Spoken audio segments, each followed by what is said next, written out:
Jamukan sariya bulon lajɛbagaw Sherifula Jabaramuso kan k'aw fo k'aw waleɲuman dɔn ko bi jamukan sariya bulon kɔnɔ an ka mɛn k'an ɲɛsin Mali sɔrɔsiya ma. Mali sɔrɔsiya kɔnɔ min ye sanfɛ kɛlɛkɛlaw ye an bɛna masala u ka baaraw kan bi alhamdulilayi san 50 u y'o dafa kɔri in kereli ye san 50 sɔrɔ o san 50 sɔrɔ ɲaɲalu ni Ala sɔnna an bɛna masala o kan bi jɔyɔrɔ min bɛ nin kɔri in na kunu ka se bi ma ni Ala sɔnna dana don o bɛɛ lajɛlen kɔnɔna na hakilina nin don le thème du jour cinquantenaire de l'armée de l'air du Mali mission historique avancée et impact bi babu a sigilen o de kan jɔyɔrɔ jumɛn bɛ nin cakɛda in na tariku jumɛn bɛ a la kunu ka se bi ma u ka baara ye mun ni mun ye o ye yɛlɛma jumɛnw don an ka jamana lakana na ka bɔ kunu na ka se bi ma ni Ala sɔnna babu a bɛna sigi o de kan o kɛnɛ kan an ka bi maa welelen an bolo kɔrɔ colonel major d'aviation à la retraite Dramane Bouare ancien pilote d'hélicoptère an de bɛ ɲɔgɔn fɛ bi walasa a k'an bilasira nin ko in kɔnɔna na sɔɔni an na don babu kɔnɔ walasa ne ni aw an na caman faamu sigi in kɔnɔna na ka sabu kɛ an ka armée de l'air ye ni u yɛrɛ b'a fɔ ten armée de l'air plus haut plus loin plus fort bi ni Ala sɔnna an n'u bɛ ɲɔgɔn bolo ka aviateur bɛɛ fo jamana kɔnɔ sɔɔni an bɛ don babu kɔnɔ inshallah.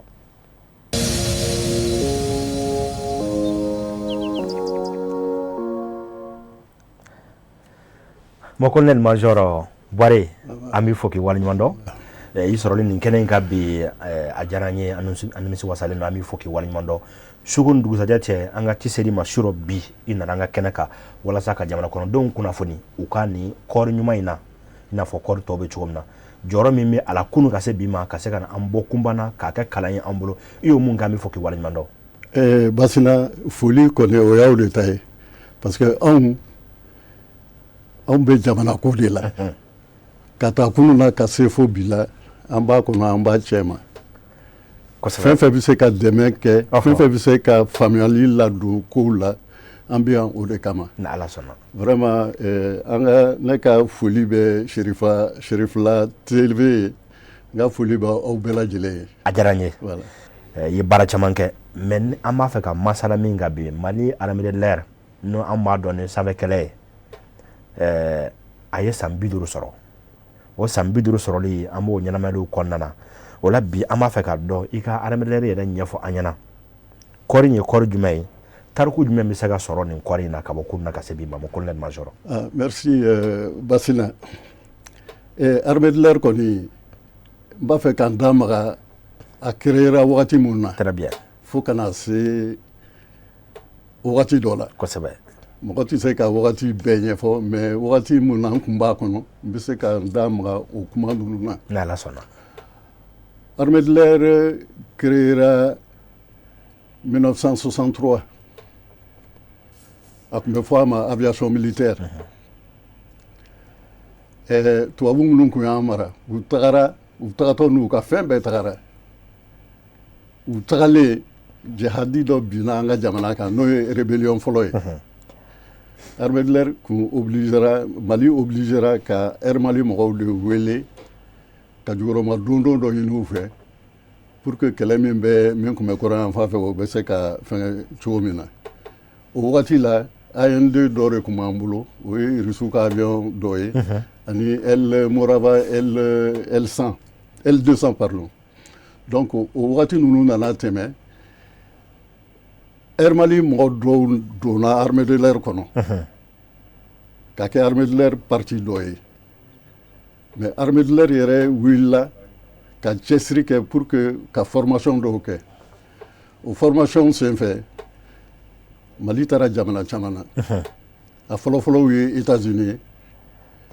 Angleterre Russie la Chine ne yɛrɛ b'o o mɔgɔw la ah bon ani France fana donc mɔgɔw bɔra yɔrɔ bɛɛ la ka taa former ka tila ka na ka sigi ka armée de l'air kɛ armée de l'air ka mission ye jumɛn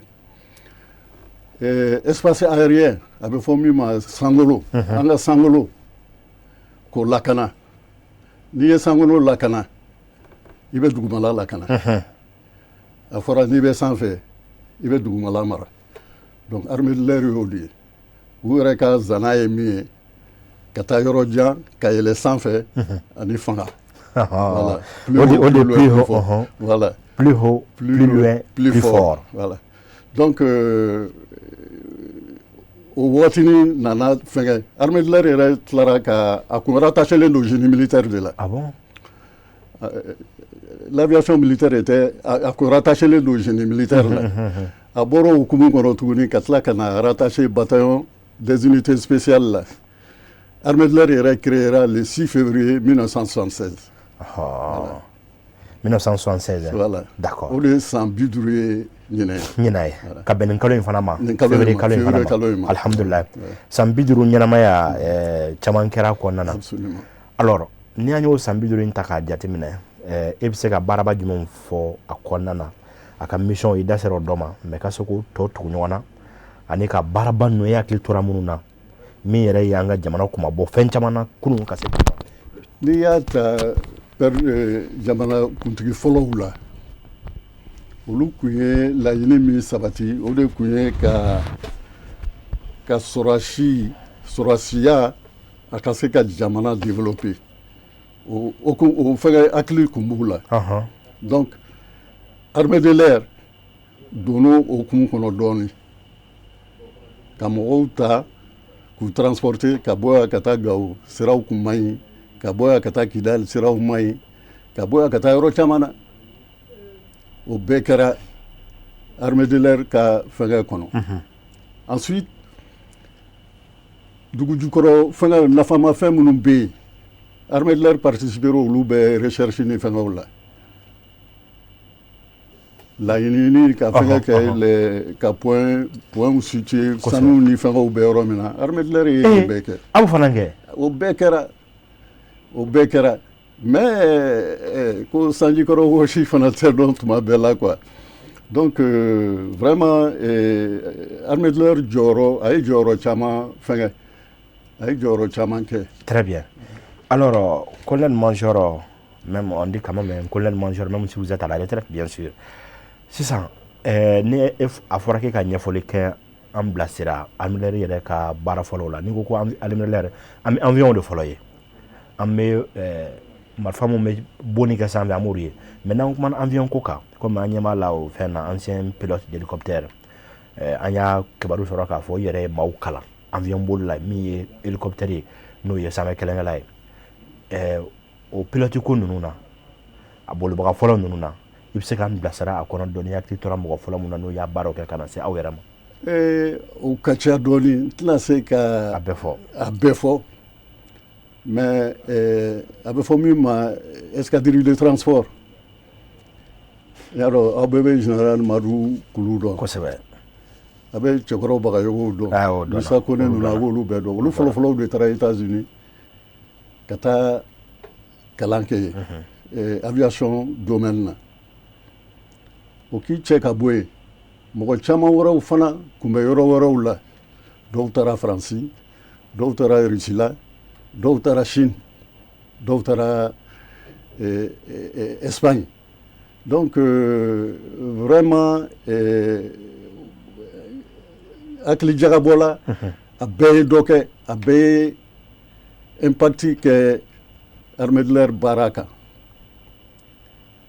n kun y'a fɔ cogo min na i kun tɛ se ka taa Gawo ni avion tɛ avion militaire Air Mali kun bɛ wojofasa la wagati dɔ armée de l'air de kun b'a bɛɛ kɛ bon rébellion fɔlɔ ni filanan ni fɛngɛ ninnu bɛɛ armée de l'air y'a seko ni damayira kɛ même la lutte enfin ntonfaga bien sûr bien sûr armée de l'air ye nin bɛɛ kɛ pour que ka jamanadenw lakana ka jamanaw ka balo lakana ka jamanadenw lakana o bɛɛ kɛra yen yan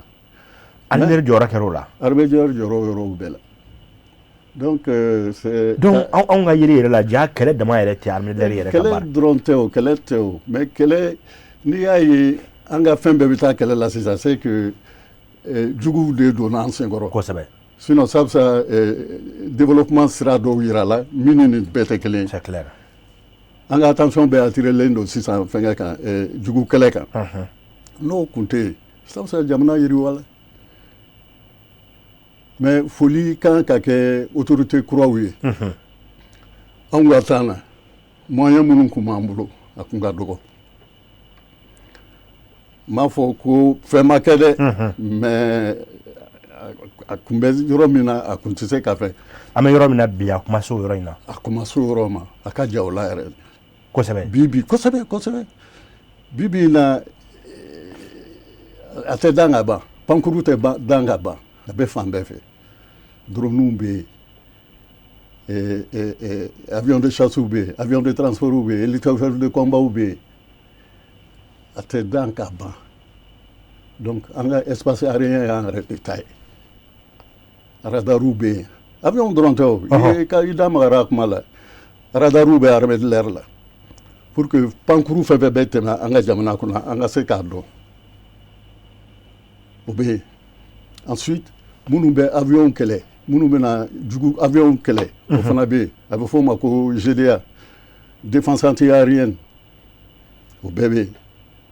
donc armée de l'air tɛ pankuru dɔrɔn ye fɛn caman wɛrɛ bɛ yen u bɛ min kɛ hali dugumala lakanali an ka matériel minnu bɛ duguma armée de l'air yɛrɛ b'o a ka mɔgɔw lakana fana o mɔgɔw bɛ yen donc les fusiliers de l'armée de l'air olu fana créé la donc vraiment c'est comme on le dit comme le président l'a lui-même dit plus haut plus loin plus fort absolument voilà. A kɛra ten alors bi ni an ye jateminɛ kɛ armée de l'air ka baaraw la e da sera ninnu ma anw yɛrɛ kun ɲinana ninnu kɔ nisɔndiya jumɛn bɛ la sira ninnu kan an ka aviation yɛrɛ la bi nisɔndiya min bɛ ne fɛ a la n y'o de f'i ɲɛna n da magara la dɔɔnin o ye matériel minnu b'an bolo kɛlɛkɛminɛn minnu b'an bolo bi na a bɛ mɔgɔw nimisi wasa drone kun t'an bolo drone b'an bolo sisan avion de chasse bɛ yen avion de transport bɛ yen hélicoptère de combat bɛ yen fɛn bɛɛ b'an bolo sisan voilà donc vraiment à ce niveau là an b'a fɔ alhamdulilayi o bɛɛ ye jamana fana ka cɛsiri ye dɛ ani jamana ɲɛmaaw parce que ni ko ni sa bɔra ka bere min t'i bolo k'i b'a gosi n'o de ye mais ne y'a sɔrɔ fɛn ɲɛnama b'i bolo fana min tɛ bere ye sa yɛrɛ tɛna ye bilen ayi sa tɛ ye voilà impact ni an ko k'an ka kuma armée de l'air yɛrɛ impact ka jɔyɔrɔ mun yera la nafa mun yera a la a ka baara kɔnɔ ka bɔ a daminɛ waati i n'a fɔ i y'a tariku fɔ an ye cogo min na historique fɔ an ye cogo min na ka na se bi ma e bɛ se ka mun nafaba fɔ an ye nin kɔɔri in yɛrɛ kan n'o ye armée de l'air ye impact n da magara la dɔɔnin waati dɔ la impact a ka ca impact développement jamana yiriwali an da magara lo impact la mais bi na impact min bɛ yen c'est que terroristes ka jatigɛ wale mɔgɔw u ka base caman cira base minnu ma ci u bɛ dogo ni dogow la mais a bɛɛ bɛna ci o ye impact fɔlɔ ye impact filanan min ye ninnu bɛ sanfɛ kɔlɔsili min kɛ avion ni drone bɛ sanfɛ kɔlɔsi min kɛ o bɛɛ an ka mɔgɔ minnu b'u sen na duguma mɔbiliw ni fɛngɛw k'olu lakana ka information fana d'u ma ka yir'u la k'a fɔ nin sira in ni nin sira in bɛɛ tantɔ jugu dogolen bɛ yen fɛ tout ça la o bɛɛ ye impact dɔ ye ensuite impact wɛrɛ ye min ye an ka nafama yɔrɔ minnu bɛ yen n'a bɛ fɔ tubabukan na ko site stratégique olu bɛɛ kɔlɔsilen don alhamdulilayi voilà sanfɛ pankuruw fɛ olu kɔlɔsilen don donc jatigɛ wale a ka gɛlɛn k'a fɔ u bɛ se ka na bali ko la o yɔrɔ ninnu na ye ensuite transport ko fana la mɔgɔ minnu bɛ bɔ yan ka taa Kidali minnu bɛ bɔ yan ka taa Menaka minnu bɛ bɔ yan ka fɛngɛ n'u bɛ taa avion militaire de bɛ taa n'u ye o b'o ko caman o ye ko caman nɔgɔya u bolo hali an ka ɲɛmɔgɔw yɛrɛ ka déplacement caman bɛ yen armée de l'air bɛ o assurer n b'a fɛ ka n da maga citerne ko ninnu na la surveillance ka citerne la kɔlɔsi siraw kan armée de l'air de b'a a fanba kɛ sanfɛla la u bɛ taji min utiliser o hukumu kɔnɔ a ka ca n'a fɔra sisan ka bɔ Sikaso fo Bamako pankurun ka teli ni mobili ye i bɛ taa ka pankuru bɛ taa ka segin caman kɛ u bɛ taji caman jeni olu bɛ taji min jeni a ka ca ni citerne ta ye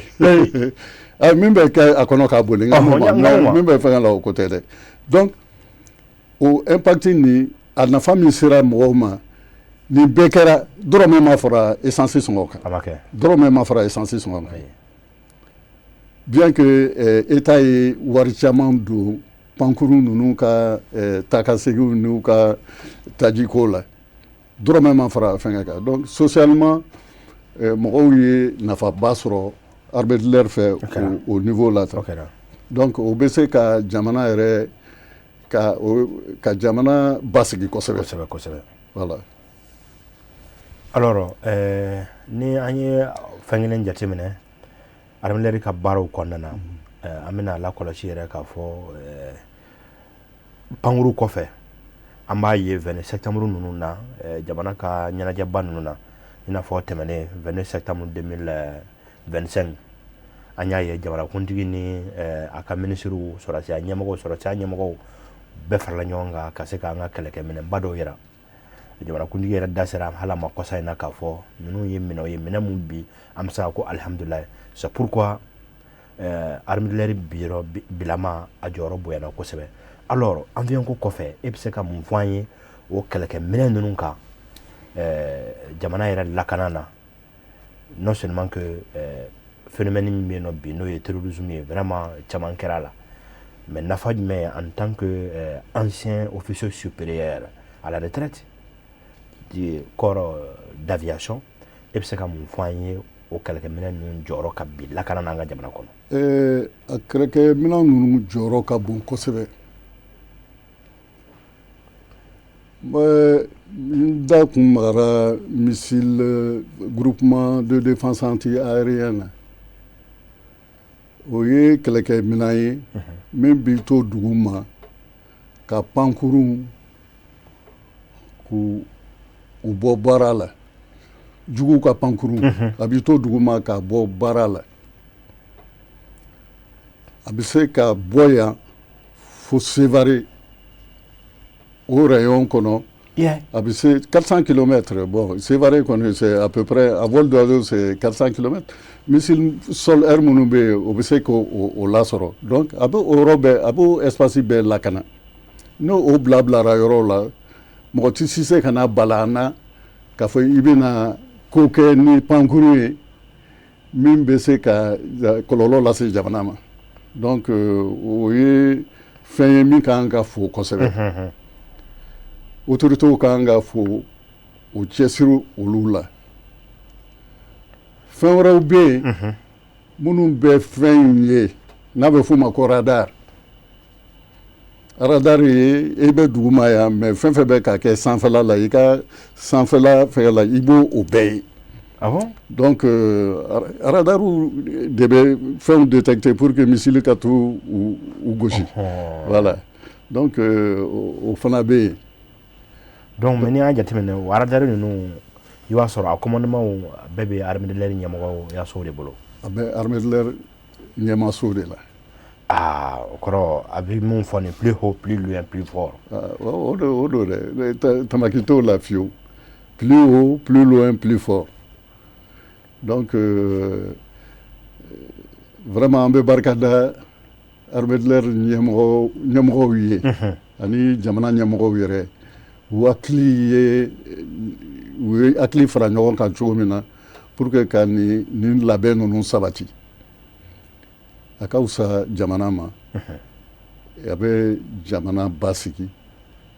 a b'a to mɔgɔw b'u da ka sunɔgɔ tranquillement. D'accord mon colonel major an bɛ ɲininkali dɔ kɛ n'a kan ka kɛ maa la en tout cas Mali sɔrɔsiya officier supérieur la bi an bɛ se k'a fɔ i b'o mɔgɔw la parce que ka baara kɛ ka taa retraite la et vous tenez bon aujourd'hui alhamdulillah. Alors kunu ni bi danfara la n'an ko k'an ka kuma o kan aw ka baara ninnu nasira la alhamdulillah bien sûr comme an b'a san 50 ɲɛnajɛw kɔnɔna na an bɛ don min na bi alhamdulillah a ye kunu ye cogo n'a bi ye cogo est-ce que farinya la an bɛ se k'an sigi n'a ye k'a fɔ don o don donna fara nin fɛnw kan an na se jugu la don o don an bɛ se ka ala kalo ka bi. N b'a fɛ ka fɛn kelen fɔ mɔgɔw ko fana faamuya ni denyɛrɛnin wolola a tɛ se ka sigi yarɔ a bɛ sigi fɔlɔ ensuite a bɛ tɔgɔma dege a bɛ wuli a bɛ tɔgɔma dɔɔni dɔɔni kɛ tuma dɔ la a bɛ boli a bɛ se yɔrɔ dɔ la a bɛ pan yɛrɛ bon an bɛ se ka fɛnkɛ bila o hukumu kɔnɔ k'a fɔ ko fɛn bɛɛ n'a wagati don nin wagati de sera o de la an bɛ nin yɔrɔ in na tan mais dans 50 ans encore an bɛ évaluation wɛrɛ kɛ n'o ye minnu sɔrɔ balo la olu fana bɛ évaluation kɛ k'a fɔ 2026 la armée de l'air kun bɛ tantɔ mais 50 ans n y'a kuma mɛn olu b'o yɛrɛ de la chef d'état-major de l'armée de l'air a ko o évaluation in fana bɛna kɛ mais o bɛna kɛ tile wɛrɛ la donc n'a y'a sɔrɔ a taara ɲɛfɛ de mɔgɔw bɛn'o dɔn donc ne kɔni bɛ min fɔ bi bi in na an tun bɛ wagati min caman kɛra an tun bɛ wagati min na n'i y'o ni bi comparer caman kɛra bi n y'o fɔ denyɛrɛnin ka exemple min de ta k'a fɔ ko dɔw dɛsɛra dɔw ma dɛsɛ n t'a fɛ ka don o fɛngɛ kɔnɔ mɔgɔw ka yafa n ma kuma kɛcogo la voilà. An b'an jango ko in na kosɛbɛ parce que la question de secret de défense juriste de mon état anw b'an jango la kosɛbɛ fɛn o fɛn bɛ se ka porokoto k'a fɔ ko a bɛna kɛ kɔlɔlɔ ye ala k'an kisi an t'an da don fɛn ninnu na mais nin ye ko ye jamana kɔnɔdenw a bɛ kɛ wasa ye anw ma a bɛ kɛ nisɔndiya ye ma k'a fɔ an yɛrɛ ka lakana bilama alhamdulillah a bɛ bala mais a bɛ bala cogo mun na e k'i da dɔn ale min ye avion boli ka tɛmɛ ka se k'an tɔ jafariya n'alima la k'a fɔ a ka ɲi anw yɛrɛ ni ma o la an b'i fo. Merci beaucoup. Bisimila. Donc n b'a fɛ ka kuma kelen fɔ fana armée de l'air n b'o de dɔn n bɛ armée de terre dɔn dɛ n ye fɛn caman kɛ n ye mission caman kɛ n donna kɛlɛ caman kɔnɔ fana sɔrɔsi kɛlɛw la mais armée de l'air a bɛ ko du kelen e ɲɛ bɛ avion na tan pankuru na tan pilote de b'a bolo pilote tɛ se ka avion boli ni technicien m'a labɛn cogoya si la pilote ta ye dɔrɔn ka na don a kɔnɔ ka taa n'a ye mais mɔgɔ min b'i janto a la k'a lajɛ ni a dilannen don ko in ma problème foyi t'a la ingénieur bɛ yen technicien bɛ yen radio bɛ yen fɛn bɛɛ bɛ yen ninnu bɛɛ de bɛ fara ɲɔgɔn kan ka avion labɛn ni pilote nana tuma min na u bɛ a ɲɛfɔ pilote ye en tout cas an ye avion labɛn a filɛ an ye nin baara k'a la u bɛɛ b'a signé pilote yɛrɛ b'a signé ensuite a bɛ don avion kɔnɔ ka taa c'est comme armée de l'air ko bɛlɛ bolokɔni den kelen tɛ se ka bɛlɛ ta ayi o t'a ta o caman fara ɲɔgɔn kan voilà pour que ka bɛlɛ ta armée de l'air bɛ ten armée de l'air bɛ ko du donc n'i bɛ pilote fo f'i ka ingénieur fo i ka technicien fo mais o bɛɛ tɛ se ka fɛn fana u bɔra jama min na n'o ye maliyɛnw ye maliyɛnw de don donc maliyɛnw ka olu fana ni pilote sunɔgɔ cogo ma ɲɛ a ka so n'a nana a tɛna se ka avion boli ko ɲuman dɛ ni ingénieur ma sunɔgɔ ko ɲuman a ka so ou bien a ka kabila la a tɛ se ka baara ɲɛnama kɛ donc bɛɛ de maliyɛnw fana u fana ka kan ka fo u ka cɛsiri la pour que ka an ka sɔrɔdasiw particulièrement armée de l'air sɔrɔdasiw ani sɔrɔdasi bɛɛ k'u jukɔrɔma don don o la baara bɛ kɛ ko ɲuman nimisi wasa bɛ y'a la. Alors mon colonel major bi jamukan sera kuncayɔrɔ la folikan jumɛn bɛ bolo k'a ɲɛsin Mali jamana ɲɛmɔgɔw ma Mali sɔrɔsiya ɲɛmɔgɔw ma a ka diya ka se maliden bɛɛ kelen-kelen ma nin waati in na. Ayiwa n b'a fɛ ka foli kɛrɛnkɛrɛnnen kɛ au président de la transition, le général d'armée Assimi Goïta, a ka hakili, a ka vision, bamanankan ka gɛlɛn dɛ, a ka vision a y'o min sabati pour que Mali bɛ se k'i yɛrɛ sɔrɔ cogo min na, k'i yɛrɛ ta, a ka kɛlɛkɛ bolo tasira la. A bɛ fɔ min ma ko souveraineté, yɛrɛ ta. Donc n'an y'an yɛrɛ ta, an y'an yɛrɛ ta, an bɛ se ka fɛn bɛɛ kɛ an yɛrɛ ye. Fɔlɔ i tun tɛ se ka wuli k'a fɔ i bɛ taa kɛlɛkɛminɛn san. Jamana dɔw bɛ yen olu b'a fɔ ko a tɛ kɛ, n'olu ko a tɛ kɛ, a tɛ kɛ. I yɛrɛ b'i ka kɛlɛkɛminɛnw san. I bɛ taa sɔrɔ marifa min bɛ kɛlɛkɛminɛn in kɔnɔ, jamana wɛrɛ de ka lisansi b'o la. N'o tigi ma sɔn ka o lisansi signer, o tɛ monter i ka kɛlɛkɛminɛnw na. An y'o cas bɛɛ ye yan. Donc c'est compliqué. A ko kun ka gɛlɛn kojugu. Mais Ala ni olu ka cɛsiri an'u ka dɔnniyaw an bɔr'o kɔlɔlɔ nin kɔnɔ. A man nɔgɔ dɛ. Parce que n'i bɛ nin kɛ tan, jamana caman bɛ yen, mɔgɔ caman bɛ yen, u b'i kɛlɛ. U b'i kɛlɛ. Donc n b'a fɛ fana k'an ka foli lase jamana minnu, an ni jamana minnu faralen ɲɔgɔn kan pour que k'an ka lakanako sabati. Sécurité ye bɛɛ de ka ko ye, mɔgɔ kelen ta tɛ, jamana kelen tɛ. N'i y'a mɛn an bɛ baara la, c'est que mɔgɔw de bɛ k'an jukɔrɔma don. Sɔrɔsi tɛ foyi ye ni malidenw ma tugu u kɔ. Kɛwale caman bɛ yen u bɛ se k'o lasabati ka dɛmɛ kɛ. Information ye fɛnba ye. Ni information dira, baaraw bɛ se ka kɛ o hukumu kɔnɔna la. O tɛ mɔgɔ kelen ka baara ye dɛ. Lakanani ye bɛɛ de jɛ ye. I t'a dɔn a bɛ fɛnkɛ cogo o cogo. Donc vraiment an ka foli bɛ autorités ye, an ka foli bɔ sɔrɔdasiw ye, mais an ka foli kɛrɛnkɛrɛnnen bɛ civils ye. Parce que ni civil ɲuman tɛ yen, sɔrɔdasi ɲuman tɛ kɛ. An bɛɛ bɔra civils de la. Donc vraiment o ye ne ka kuma laban ye. A diyara n ye, an b'i fo k'i waleɲuman dɔn k'a fɔ ko i bɔra nin kɛnɛ in kan, i ka sɔn ka na min ye an ka armée de l'air ye. O ye san 50 sɔrɔ mun kɛ ka se ka na i da don a la k'u jɔyɔrɔ fɔ an ɲɛna, u ka tariku in yɛrɛ nana cogo min na, i da sera ninnu bɛɛ lajɛlen ma. A ka diya jɔyɔrɔ min b'u la lakana kɔnɔ an ka jamana kɔnɔ. An b'a fɔ n ko sɔrɔdasi tɔw, mais thème an sigira mun kan o de ye armée de l'air ye. O ye san 50 sɔrɔ, o dafara nin février kalo in na. Alors Mali de ye san 50 sɔrɔ ni a ka armée de l'air ye. Laɲini o de kun ye nin ye.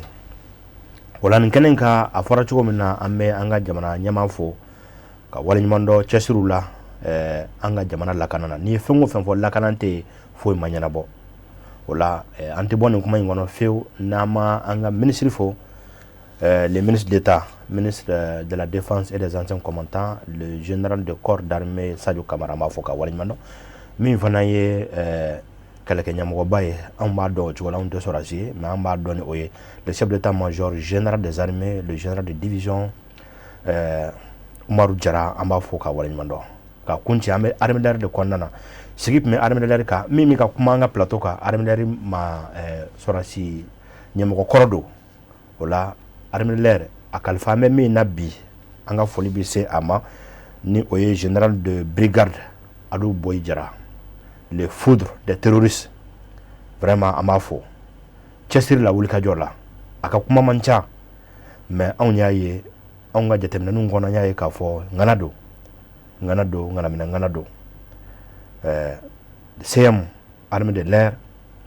le général de brigade Alu Boy-Jara an b'a fɔ k'a waleɲuman dɔn ko maaw y'a da la ko les foudres des terroristes. Bi babu an b'a kuncɛ yan yɔrɔ in na. WhatsApp numéro o bɛ donni ni aw ni ɲɔgɔn cɛ. WhatsApp numéro bɛ donni ni aw ni ɲɔgɔn cɛ ni Ala ma baasi kɛ ɲininkali min bɛ aw bolo don nataw la ni Ala sɔnna an b'o ɲininkaliw ta ka tɛnku an ka maaw don na min bɛ kɛ sababu ye o jaabiw na ni aw bɛɛ lajɛlen nafa. Jamana an b'a ɲini Ala fɛ Ala k'an ka jamana kisi Ala ka jamana kɔlɔsi Ala ka jamana basigi ne b'a fɔ aw k'an mɛn waati wɛrɛ. Salamu alaikum warahmatulahi taala wabarakatuh.